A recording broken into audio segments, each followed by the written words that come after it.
MUHWA Round Transfer Pipette Rack Assembly. The protective film can be removed prior to starting assembly. First, take out the white plate, large screws, spacers and center column. Connect the white plate and center column together with a simple screwdriver. Secondly, take out 2 transparent discs, 4 small columns and 8 small screws.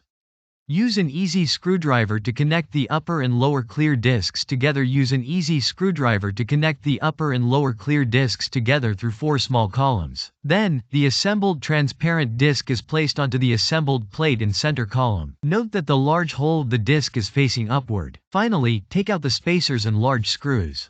Secure the clear 2 discs and the base together. Congratulations on the successful assembly of the pipette rack. For more details, please visit www.muhwa-tech.com.